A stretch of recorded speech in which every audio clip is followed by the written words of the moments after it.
Ele estava envolvido em agressões, tráfico de pessoas, roubos e muito mais. Ele era mais intocável do que nunca. Ele poderia fazer praticamente qualquer coisa que quisesse. Ele sempre escapava impune, e se tivesse a menor suspeita de que alguém fosse um informante, ele o mataria pessoalmente ou ordenava atacar. Anthony Gaspee Picasso era um subchefe da família Lucchese. Em 1980, ele matou dezenas de pessoas antes de se tornar um informante do governo. Não é uma maneira muito glamurosa de sair, é que Gaspee é uma das figuras mais aterrorizantes da máfia, e ao longo de sua vida ele aterrorizou praticamente todo mundo ao seu redor. Ele não se importava com os códigos sagrados da máfia e até matava civis se suspeitasse que havia informantes. O mafioso odiava tantos informantes que em 1993 ele admitiu ter matado pelo menos 36 pessoas de quem suspeitava ser informantes e ordenou a execução de mais 100. Então não é nenhuma surpresa que as pessoas raramente testemunhavam contra ele, mas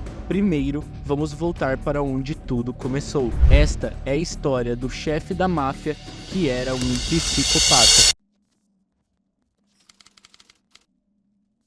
Nos anos 80, Anthony Casso foi um dos chefes da máfia mais implacáveis da cidade de Nova York, mas essa ascensão na hierarquia veio com o aumento de sua paranoia. Casso era do Brooklyn e nasceu em 21 de maio de 1942 e cresceu na Union Street, perto de Bogey Waterfront. Ele sempre deu sinais sobre seu futuro caminho. Ele costumava atirar em pássaros de prédios residenciais com um rifle calibre 22 com um silenciador. Ele também costumava se envolver em brigas de adolescentes com sua gangue, South Brooklyn Boys. A cultura da máfia basicamente moldou quem ele era. Seu padrinho, Salvatore Calimbrano, era o capitão da família criminosa genovesa e mantinha uma influência poderosa nas docas do Brooklyn. Até mesmo seu pai tinha um histórico de roubos na década de 40, mas ao mesmo tempo ele também trabalhava nas docas na costa e aconselhava seu filho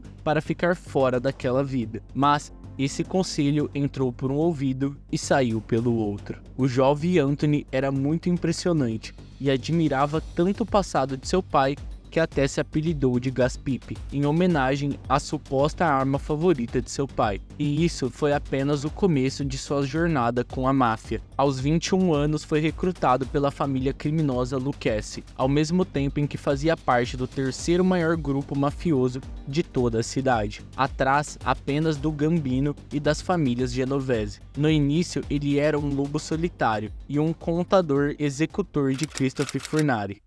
Nas docas do Brooklyn, ele aproveitou a oportunidade com as duas mãos, e era muito bom em seu trabalho. E Chris imediatamente se comparou a ele. Ele possuía um senso de humor notavelmente sombrio, se é que você pode chamar assim. Quando um dos trabalhadores portuários mencionou que tinham sapatos de aços novos, Casso supostamente dirigiu uma empilhadeira e deixou cair mais de 200 quilos de carga nos pés do pobre coitado, quebrando a maior parte dos dedos dos pés. Após o incidente, ele não demonstrou remorso. Em vez disso, apenas riu e disse que queria ver como era boa aquelas botas novas. He was such a up, it was unbelievable. Nos meados dos anos 60 aos anos 80, ele foi preso mais ou menos 5 vezes, por acusações estaduais e federais. Ele estava envolvido em agressões, tráfico de pessoas, roubos e muito mais. Mas todo esse caos terminaria em demissões, porque as testemunhas estavam com muito medo de testemunhar contra ele. Ele impressionou todas as pessoas que trabalhavam com ele e lentamente subiu na hierarquia. Em 1977, Vittorio Amuso foram apanhados em uma grande apreensão de heroína, envolvendo um oleoduto na Tailândia que levava para os Estados Unidos. E apenas 2 anos depois, ambos se tornaram homens, o que significa que estavam oficialmente no topo da máfia. Foi o início de uma nova e aterrorizante era juntos. Casso e Vittorio cometeram muitos crimes, incluindo extorsão de empreiteiros e empresas de caminhões, tráfico de substâncias e organização de jogos de azar. Eles se uniram a membros da equipe do 19º Holy Crew de Bernard para formar uma quadrilha de roubos conhecida como Gangue de Bypass. Eles regularmente invadiam bancos e joalherias em Manhattan e Long Island, e no final dos anos 80 haviam roubado cerca de 100 milhões de dólares americanos. Na década de 80, Cassio tinha bastante reputação e a máfia precisava de alguém para realizar um trabalho difícil. Essa pessoa era Cassio. Ele tinha contatos e toda a brutalidade e crueldade que você precisava de um assassino. He did so many things, it was ridiculous. Em dezembro de 1985, as 5 famílias de Nova York passavam por um período de turbulência. O famoso John Gotti, da família Gambino, organizou um golpe contra o chefe Paul Castellano e o matou sem a aprovação da comissão que existia para regular tais atos. Os chefes do Lucchese e Genovese ficaram absolutamente furiosas. Eles queriam vingança. E como você provavelmente pode imaginar, eles contrataram Anthony Cassio para o trabalho. E ele e seu parceiro Amuso começaram a procurar uma chance. Daniel Marino era seu infiltrado, e ele contou a eles sobre uma reunião que Gotti estava indo comparecer. Ele foi ao Clube de Veteranos e Amigos no Brooklyn em 13 de abril de 1986. Inteligentemente, eles não sujaram suas mãos. Em vez disso, pagaram membros de uma gangue não afiliada para plantar explosivos em Frank, o subchefe de Frank Gotti, e então o plano começou. Mas Gotti cancelou sua presença no último minuto, uma decisão que salvou sua vida. Como resultado, apenas Chico foi assassinado. Essa tentativa de atentado saiu pela culatra contra Castre. A família Gambino sabia que seu chefe estava sendo atacado e começaram a procurar pelos responsáveis. Muitas pessoas foram enviadas para matar o Gaspipe, mas ele sempre conseguiu sobreviver e sair vencedor. Em novembro de 1986, o chefe da família Lucchese, Anthony Corallo, foi condenado por extorsão e sentenciado a 100 anos de prisão. O novo chefe, nessa mudança de liderança, mudou tudo. Ninguém poderia saber o que estava para acontecer. Nesse momento, Cassio foi nomeado conselheiro. Sim, como Silvio Dante de Sopranos. Ele era mais intocável do que nunca. Ele poderia fazer praticamente qualquer coisa que quisesse, que sempre se safava. E se tivesse uma pequena ideia que alguém estava sendo um informante, Cassio iria matá-los, pessoalmente, ou ordenar um ataque contra eles. Realmente, a melhor opção para todos era apenas agir em seu interesse. Para se manterem informados, eles até compraram dos policiais da NYPD, chamados Stephen Carapaca e Louis Eppolito. Eppolito até teve um pequeno papel no clássico filme de Martin Scorsese de 1992, Goodfellas. Ele pagava a eles um salário de $4.000 por mês. Em troca, eles os avisaram sobre delatores ou quaisquer acusações futuras. E isso não é tudo. Os 2 policiais mataram um total de 8 pessoas para o mafioso, mas inteligentemente, ele não se comunicou diretamente com ele. Um associado de seu, Burton Kaplan, era o intermediário entre ele e os chamados policiais da máfia, e esses contatos foram bem aproveitados em setembro de 1986. Cassio foi alvo de uma tentativa de ataque da máfia, e os 2 policiais tiveram a chance de ganhar seu salário. Eles encontraram um dos assassinos de aluguel, James Heidel, e o sequestraram quando o levaram brutalmente para Cassio. O mafioso torturou enquanto tentava descobrir quem havia ordenado o golpe. Quando ele finalmente ficou satisfeito com a resposta, ele atirou em Heidel até 15 vezes e tirou sua vida. That's the hatred I had for him. I wanted to beat him with the gun after it was empty. He just tried to kill me. He doesn't deserve anything.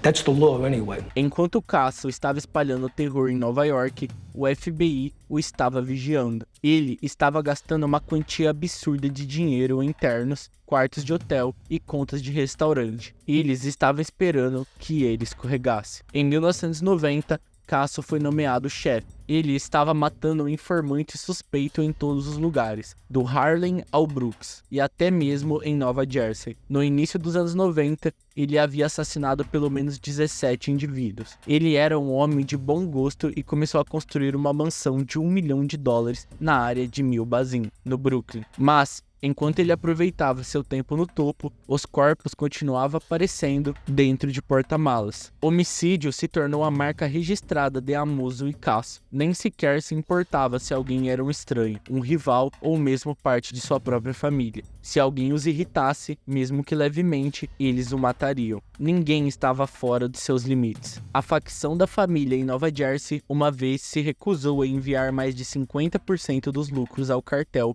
em Nova York. Como resposta, Amuso e Casso ordenaram que toda a tripulação fosse exterminada. Enquanto não chegava ao ponto final, o discurso estava dado: você não brinca com esses caras. Mas, então as coisas começaram a dar errado em maio de 1990. Suas fontes da polícia de Nova York lhe contaram sobre uma acusação de extorsão feita pelo Tribunal Federal. Tanto Casso quanto Amuso perceberam que poderiam ir para a prisão e decidiram fugir, mas Amuso foi preso um ano depois na Pensilvânia. Cássio permaneceu escondido. Ele nomeou Afonso D'Arco como chefe interino, mas todos sabiam que ele estava comandando as coisas das sombras.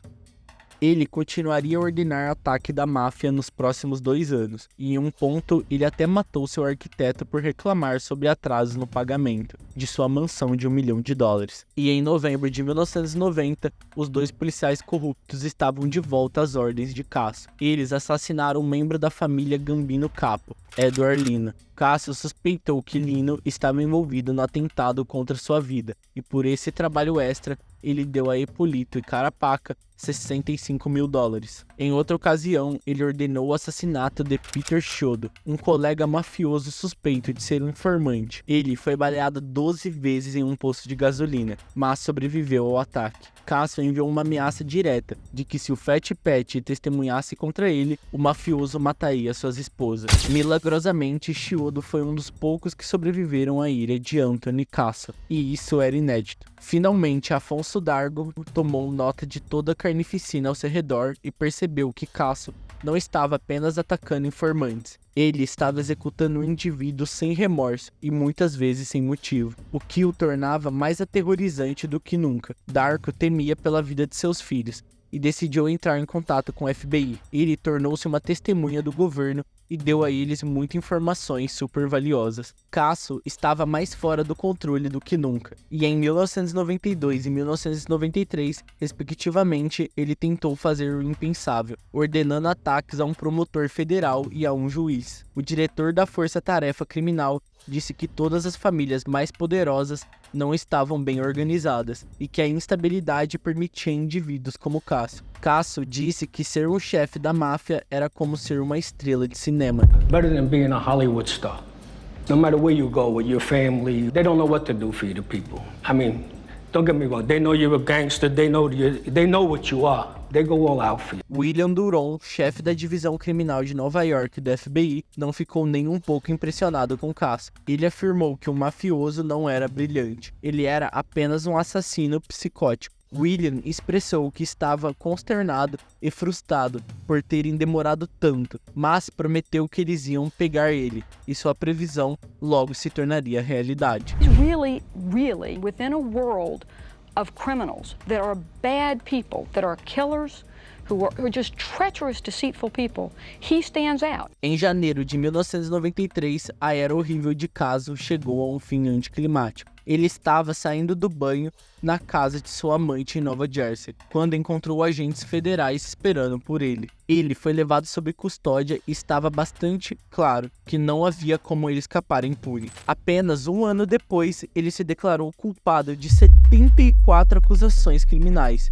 incluindo 14 assassinatos em gangues. Ele revelou de forma chocante que queria um acordo judicial, por isso foi contra tudo o que afirmava defender. Na verdade, se tornou um informante do FBI e divulgou figuras como os oficiais da NYPD que o estavam ajudando. Ele contou às autoridades tudo sobre seus atos violentos e os esquemas envolvendo a máfia, gangsters russos, policiais corruptos e muito mais. Ele estava disposto a delatar qualquer pessoa e qualquer coisa, e simplesmente assim, o homem que não tinha absolutamente nenhuma paciência para delatores se tornou um deles. Por causa da sua cooperação com agentes federais, ele ganhou uma vaga no programa de testemunhas. De acordo com vários relatos, suas sessões de interrogatórios foram extremamente calóricas, com o ex-líder da máfia fornecendo histórias detalhadas sobre o caos e o assassinato que o acompanhavam naquela vida. Ele esperava que talvez um dia ele teria liberdade mais uma vez e conseguiria um bom negócio com o Salvatore Gravado, chefe da família Gambino, mas ele simplesmente não conseguia consertar seu comportamento. Mesmo trancado em uma ala protetora especial, ele se metia em todos os tipos de problemas possíveis. Guardas subornados atacavam presidiários